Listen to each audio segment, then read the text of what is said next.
Yeah, you putting those people on contracts. So all that stuff add up. Yeah, no doubt about it. The more people that's around helping, and people don't help for free no more like that. I'm like real life investment. Like, I know the most guaranteed stock I got is myself. So put everything I got into me. Ooh. That's not about football. That's about something else. Shedeur Sanders didn't just break the system. He flipped it on its head before ever throwing a single pass in the NFL. A fifth-round rookie, buried fourth on the Browns' depth chart, somehow walked away with over $21 million in brand deals, merch checks, and media moves that shocked the whole league. Some backlash from you putting yourself out there, but when you embrace it, he's just like, this is what it is. Let that sink in. While most rookies are fighting just to survive training camp, Shedeur turned the bench into a billion-dollar stage. This wasn't luck, it wasn't hype, and it sure wasn't about being Deion's son. It was cold strategy, precision, a new type of quarterback built for the era of content, commerce, and control. Fanatics even launched his jersey before the Browns finished deciding who their starter would be. And guess what? $250 million worth of Shedeur Sanders gear flew off shelves. He pocketed a clean $15 million before the preseason even began. That would be counter to anything we've seen from Shedeur Sanders in terms of how he's conducted himself across a couple of different stops in college football from Jackson State to Colorado. And for somebody that's grown up in the limelight, you knew that being Deion Sanders' son is going to come along with a different degree of scrutiny. That's not normal rookie money. That's superstar leverage. He didn't just slap his face on a brand. He became the brand. Every move was calculated. Merch collabs, digital partnerships, appearance deals, all under his control. This wasn't a side hustle. This was a quarterback business empire in motion. And the wild part, he built all of it while still in college. Nobody handed this to him. He didn't ride his dad's coattails, he capitalized on them.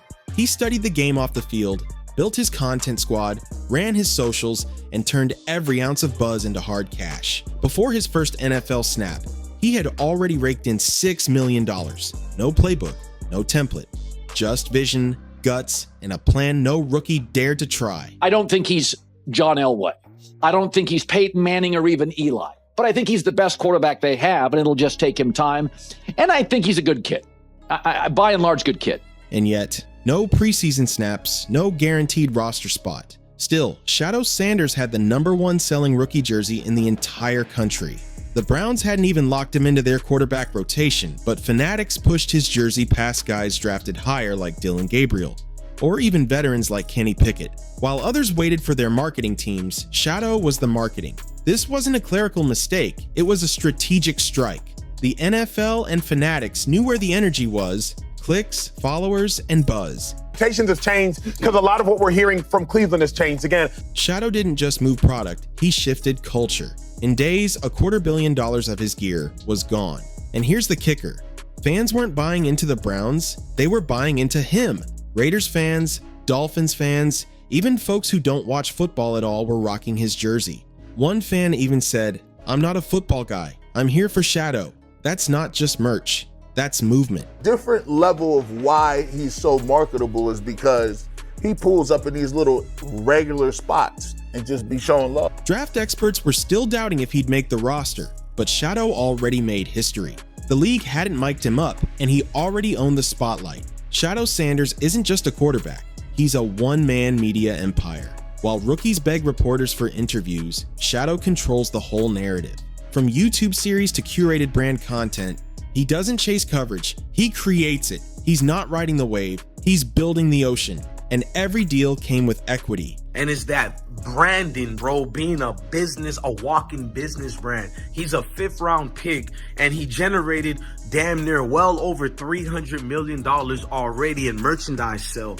Every appearance came with back-end points. He wasn't stacking checks, he was building ownership. While others rented their spotlight for a season, Shedeur built his to last. When fans wear his jersey, they're not just repping a player, they're repping a movement. Especially in Black communities, the meaning ran deeper. It wasn't just fashion, it was representation, pride, defiance. One fan put it perfectly, "He's not my team, he's my symbol." It was good that I grown up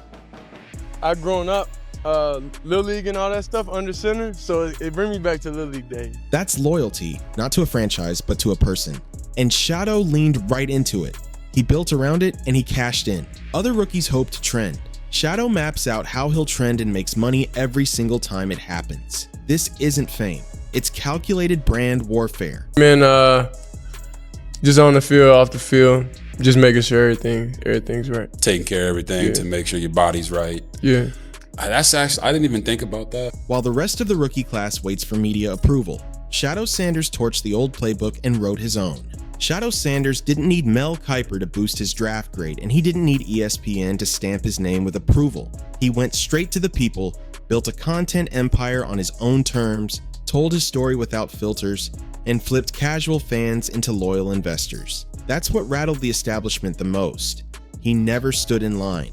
He built his own stage and invited the world to watch. With my 20th player, he's a first-round caliber player. Like talent-wise, both those guys, I think, have a huge advantage over Kenny Pickett. Kenny Pickett has to be light years better. No slick agent pulling strings, no old school PR team feeding headlines, just strategy, consistency, and receipts. From YouTube series to Instagram drops to docu-deals, Shedeur weaponized storytelling and turned it into a machine. His fan base wasn't just watching games, they were following him. They cared more about the movement than the scoreboard. And while sports media clung to the lazy take, he's just Dayon's son. Shedeur Sanders, he's going to have to earn that money. I think it's brilliant the way the NFL structures these contracts, especially rookie contracts. Let's see if he even makes the team. Shedeur was already 3 steps ahead. Headlines came to him without a word spoken. Culture shifted around him while analysts obsessed over combine numbers. He skipped the gatekeepers, built his own lane, and by the time the NFL even noticed, too late. Shedeur wasn't a story. He became the source of stories. Every doubt, more content, every critic, more leverage. And I'm pretty sure I'm going to look it up if that's some type of record. I personally feel that's a record when you look at the atmosphere of it. You look at where he got drafted. Behind every jersey, every docu episode, every brand drop sat his secret weapon, the prime equity clause. Inspired by Dion's mindset but sharpened with Gen Z hustle, it flipped the script. This wasn't about slapping his name on products. When a docu-series aired, he ate off the back end. When a jersey dropped, he had equity. Not just a royalty. Every move came with ownership. Not flat fees, not one-time checks. Shedeur seems to overcome every time, no matter how much blitz packages you throw at Shedeur. He's durable. He could take the hits. He doesn't have to be the fastest man on the field. Shedeur moved like a CEO, not some rookie begging for attention. That's why his playbook is dangerous. It's a blueprint. You don't need to be a first-round pick to have first-class leverage. You just need to own your image, your voice, your audience. And Shedeur had all 3, plus receipts. The NFL thought they were drafting a developmental QB. What they really got was a walking enterprise. A 5th-rounder with franchise-level pull, media ownership, and business instincts no scout report could measure. The Browns thought they landed a prospect, but what they really got was a partner. You putting those people on contracts, so all that stuff add up. Yeah, no doubt about it. The more people that's around helping, and people don't help for free no more like that. And they didn't even know it. Shedeur was buried on the depth chart, but his jersey outsold every rookie in the league. He didn't even have a guaranteed roster spot, and still had national merch rollouts, equity stakes, and fans who didn't care about Cleveland. They cared about him.